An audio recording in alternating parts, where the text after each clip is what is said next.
Hello, Virgo. Welcome to your reading. So, this is for June 28th to June the 30th, no? So, para po sa mga bago, don't forget to click the subscribe button, smash the like button, and comment below kung kayo po ay nakaka-resonate. Please do hit the notification bell kung gusto nyo pong ma-notify no, every time na tayo ay nagre-release po ng bagong video. No?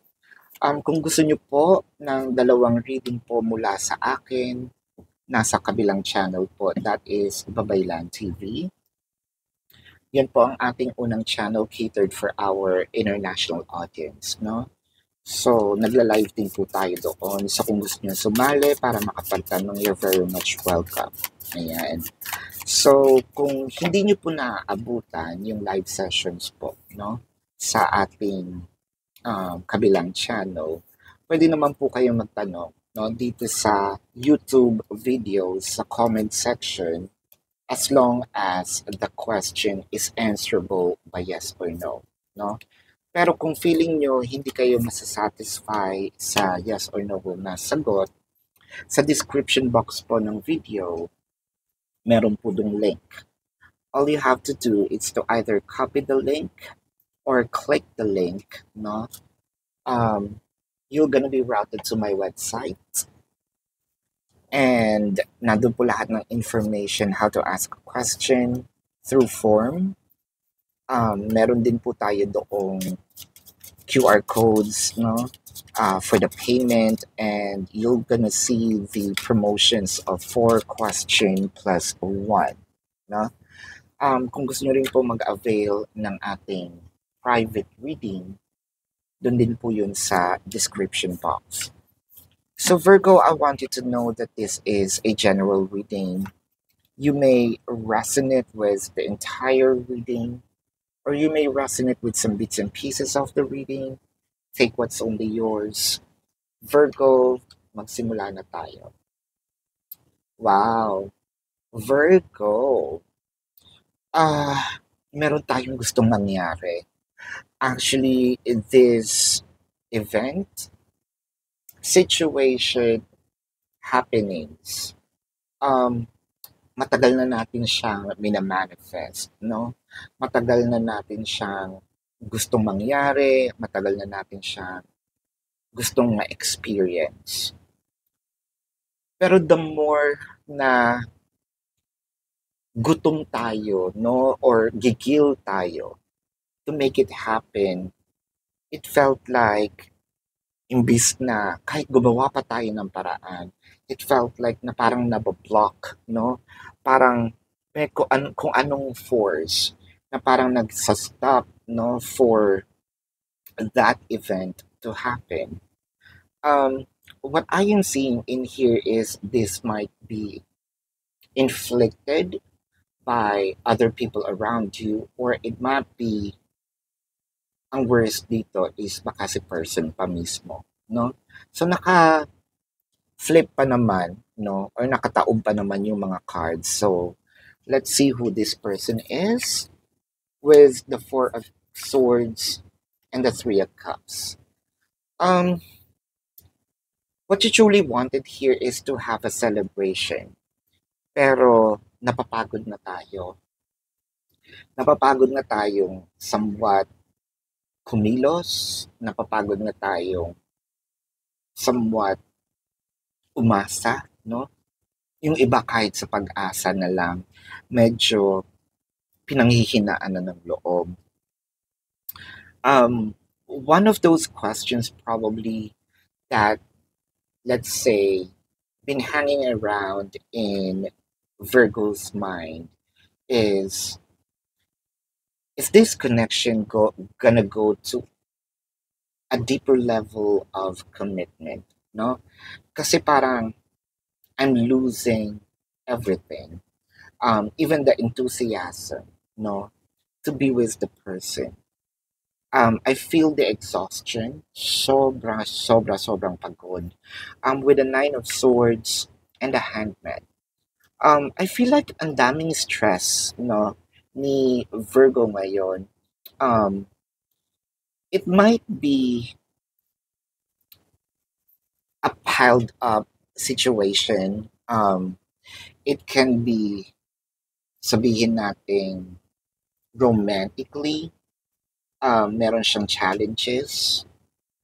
Some other departments also piled up, pwedeng finances, career, work, friends, immediate family. Um, Siguro sabi ni Virgo, hindi ko na alam kung ano yung uunahin ko. Kasi um, up to a point na parang hindi na nga nakakatulog no si Virgo ng maayos. Um, what I am seeing in here is more of, sabihin natin na uh, naapektuhan na ang mental health ni Virgo, no? Virgo with the bliss and happiness, Four of Pentacles, and the Five of Swords. It may sound a cliche, for me to tell you, sige, ilaban mo pa. Kasi baka masagot mo lang ako, no, na, laban nga ako ng laban. Wala ngang nangyayari. I think that the universe wants to tell you is, it's okay if you feel very exhausted. It's okay to rest, no? Keep everything in. And I think that, kasi may gustong ipaglaban nga si Virgo. May gustong mangyari. I think that you have to keep it to yourself first. Katulad ng kasi sabi ko, baka merong nagsasabotage dito. It could be your person as well. It could be other people. Pero, ang maganda kasi sa'yo, hindi ka kumbaga, hindi ka bumibitaw. Dumadating ka dun sa iniisip mo na, yeah, sige. Pero, sige pa rin ang laban, no? Kung pagod, okay, magpahinga, no, Virgo. With the Five of Swords, what I am seeing in here is, sometimes we have to believe in the divine timing. May mga times kasi na nakukuha natin siya, ang mga bagay, ang mga event, according to our plan. But there are things na it happened when the most or the least that you expected to happen, no? With the Seven of Wands and the Page of Swords, you know what? I feel like isa sa mga nagsasabotage dito with the Seven of Wands is more of, sabihin natin, sarili din natin. So this is what we call self-sabotage, no? Siguro meron ditong kailangan natin i-plan. Hindi natin kailangan ina-announce palagi, no? Isa siguro sa mga ugali ni Virgo is yung pala-post, no? Baka sabihin na lang natin na nauusog, no? In a layman's term, no, nauusog. Or baka merong mga evil eyes, no, na nakatingin sa'yo, feeling mo, friend mo, pero talagang sinasabotage. Ngayon, what you need to do in here is to plan ahead and keep it within yourself. Lalo na kung meron kayong mga plan, no, ni jowa na mag-out of town, kumain sa labas, no? Hindi kailangan lahat naka-announce kasi ang daming mata, no, na nakatingin sa inyo. I think that the energy here, or the message that the universe wants to tell you also, is to celebrate things in private, no? So, one of the blockages here, rooted in you, no, Virgo, dahil sa pag-announce natin, may mga taong naiinggit. Ayan. So, sinisira yung mga plans. Sila, yung mga tao, ang way pero it rooted from you dahil because of the announcement. It might be early announcement. Dito pumapasok, Virgo, yung sinasabi natin, magbilang, huwag magbilang ng sisiw hanggat hindi pa napipisa ang itlog. No? So, tingnan natin ang zodiac sign ng person, ng taong mahal mo. Now, this could be their sun sign or a placement in their chart. I'm seeing Leo, Sagittarius, Taurus, Scorpio, Pisces, no? So, tingnan natin also kung ano ang message ni person. Your mind forever and ever. So, I feel like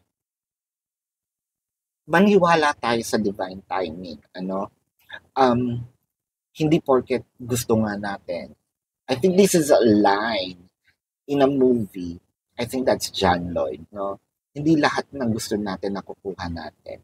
Meron talagang divine timing at magtiwala tayo doon, no? At dadating din kayo sa pagkakaroon nyo ng sabihin natin na maayos na pagsasama, smooth sailing, no? Kumbaga. So this card is a message by your spirit guides, guardian angels, higher self, universe, whatever you want to call it. Um, go back to the heart of who you truly are. There you will find peace. Look at your life in its entirety. Acknowledge any old wounds and then release them. Use what they taught you as added strength. Keep moving forward with a renewed sense of confidence.